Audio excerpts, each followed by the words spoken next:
mailed me the DVD to Canada. Fuck. And it's like, guys, if you really want to spread the word of Jesus so much, maybe ship internationally. I could have done a whole fucking video about the website. We'll get into the movie in a second, but I just want to show you one more funny thing. There's a section at the bottom where they talk about the success of their movie 2025, and they put on the website that the movie was viewed 10 million times. Or sorry, the movie was 10 million times watched. Seems like a high number, right? But he obviously doesn't mean like 10 million people purchased the movie to watch it. Because when you look at my video that I made about that movie, look how many views it has. 10 million. And honestly, dude, respect. That's genuinely hilarious. That's like being stoned to death in medieval times and being like, everybody's looking at me. Okay, without further ado, let's talk about possibly the worst Christmas movie ever made, A Law for Christmas. The movie starts with an introduction to the main character of the film, Gloria. She's a politician in DC who only cares about her job. But worst of all, she hates Christmas. Christmas is a day like any other.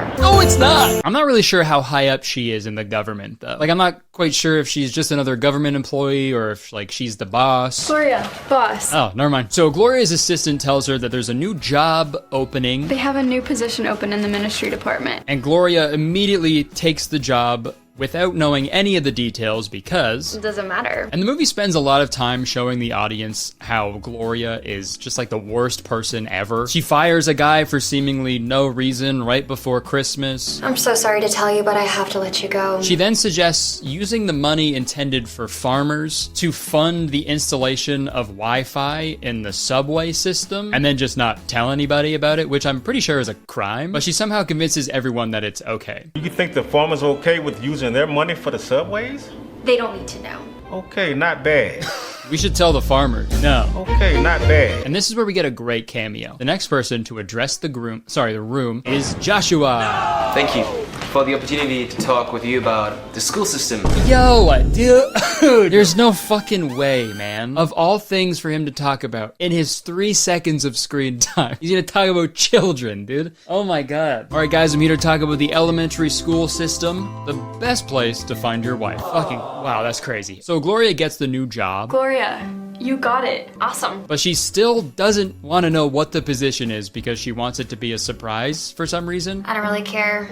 It'll be a surprise. All right. But the next day, she's given the new position in person. It is with great honor to welcome our new Secretary of Agriculture, Gloria Winters. So yeah, after she tried stealing money from farmers, she was named the Secretary of Agriculture for the entire country without any expertise in the field and without any sort of interview or communication whatsoever. And you know, instead of having her in the White House delegating and overseeing all the agricultural operations for the whole country, the president wants Gloria to make a video campaign. Have you heard of this new social media thing?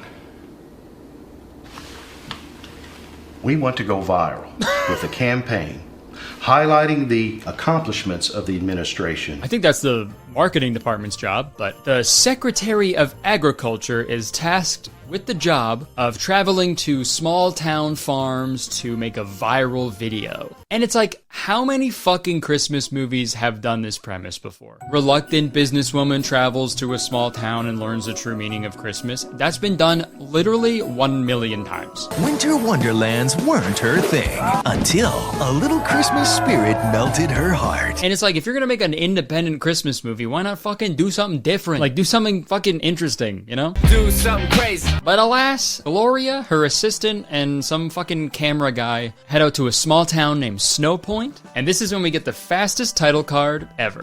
Which, now that I think about it, that's like really smart. If the title card is super quick, the viewer forgets the name of the movie. So when they go to tell their friends how bad the movie is, and their friends are like, oh my god, that sounds crazy, what's the movie called? You know, they'll be like, and this is where we meet the other main character of the movie, and his name is Christian Baker. He's not a Christian Baker, thank God, because if he was a fucking Christian Baker, named Christian Baker, I would have broke this fucking DVD in half, okay? And then I would have been left with 9 DVDs. Yeah, I bought the bundle. Christian is actually the mayor of Snow Point. Mayor Chris Baker? And he also drives them around the entire time and sort of like keeps watch over them because I guess he has nothing better to do. We haven't had any federal politicians here since 1985 when William Bannon visited. Oh, really? Weird to keep that information so readily available, right? Yeah, 1984 was the last time a politician showed up here. Didn't end too well for him. So Christian drives him to the hotel where they'll be staying in Snow Point, and the hotel is actually owned by his sister, Carol. Great. Noelle is frustrated. Yeah, dude, so far we have characters named Christian, Carol, and Noelle. Because it's a Christmas movie, gotta have Christmas names. Jesus, what's next, guys? There's gonna be a character named fucking Eggnog. My name is Eggnog. I've never seen the sun, and I eat mice. I eat mice for dinner. I fucking wish they had a little brother named Eggnog, like living in their walls, and he's only allowed out during the holiday season. Dude, that'd be fucking awesome. That's what I mean when I say be interesting, you know? Have a little freak brother named Eggnog. Do something crazy. So they go to a farm to interview this farmer so they can make their viral video. And I can already tell this thing is gonna get so many views. Our recently empowered tax reform law for farmers will ensure a federal assistant funding program and even better infrastructure on their behalf. Oh my god. Yeah, dude, a boring video of someone talking about laws and some fucking farmer aimlessly walking behind them like Bigfoot. I can see Jimmy Fallon laughing about this already. Seriously though, this is the most unbelievable part of this whole film. How the fuck is this video about farms gonna go viral? Realistically, you're gonna need like celebs and memes, right? And I'd love that. I'd love to see how an actual viral agriculture video shoot would go. Okay, so Ice Spice, if you could just start twerking on that tractor, we're gonna get Mr. Beast in here to start rizzing you up. And then in the background, Timothy Chalamet, if you could get into that pickup truck and drive through that cornfield like you did in Interstellar, and then we're gonna pull out from a fucking drone shot and show that you're actually driving a crop circle design in the cornfield of Kai Cenat and Baby Gronk. And action! So after they interview this guy who doesn't give them the answers they want, Gloria tells Christian that she's gonna sit in the back of the bus on the way home and edit the video. On the way back, I'm gonna sit in the back to edit the video with Joe. And that's what she does. There she is, sitting at the back of the bus. And this is when we see how fucked up Gloria is. They start editing the farmer's words together to like fit their script. Maybe try to blend it into each other a little more to make sure the cut isn't too visible. This job helping the local farmers here is great. And dude, the thing I love most about the Wesley's script writing is how little faith they have in the viewer to like understand what's going on. They got no faith in the viewer because they're giving it all to Jesus, man. They need every character to say how they feel and state why they do the things they do. Make his words fit the script. Make his words fit the script. We're corrupt, remember? We need to learn a lesson about Christmas. So they do this for a while, they go talk to another farmer, but this guy starts yelling at Gloria about the government and stuff. I work my butt off every day. And they're going at it, and he's interrupting her. Well, he was supposed to, but he was a little late on his lines. We're trying to make it so... You wanna make my life easier? And then they both storm off all pissed off. And this is when a sad little girl approaches Gloria. Are you sad? I'm sad too. My dad makes me very sad. He cried last night. I never heard him cry before. He told Mama that money was tight, so he had to sell some more Christmas presents. What makes you sad? What makes you sad? No, that is pretty sad though. Fucking farmer couldn't get his money up for the holiday, so he had to sell some of his daughter's Christmas presents. You know, that would make any kid upset, but it feels like she was more upset with the fact that her dad cries. My dad makes me very sad. He cried last night. I asked for a puppy for Christmas, but I don't even think I need one anymore. Turns out my dad was a little bitch this whole time. And dude, this movie is full of scenes that don't need to happen. Like the scene after the weird little girl goes up to Gloria.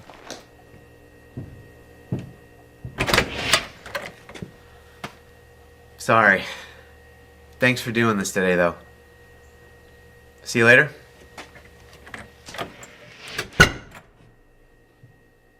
Cool scene! What was the point of that? What does that do? What's that do for the greater good? And why not show the character he's talking to? Also, why show a scene of every single character filing onto the bus? And then a quiet scene of them driving for a while. And then another full scene of all of them getting off of the bus. Yo, like the audience isn't stupid. If you cut from the farm to the hotel, we're not gonna be like, hey, how did they get there? They were just at the farm. Oh, I must have dementia. But as weird as that little girl was on the farm, their 20-second interaction completely changes Gloria's personality. It's like fucking night and day, dude. She's this like mean businesswoman who only cares about her job, talks to a sad girl for 20 seconds, and now she's like... It's so weird. She does a fucking full 180, dude. Is that a Bible verse? Oreo 180? Because they go to a diner and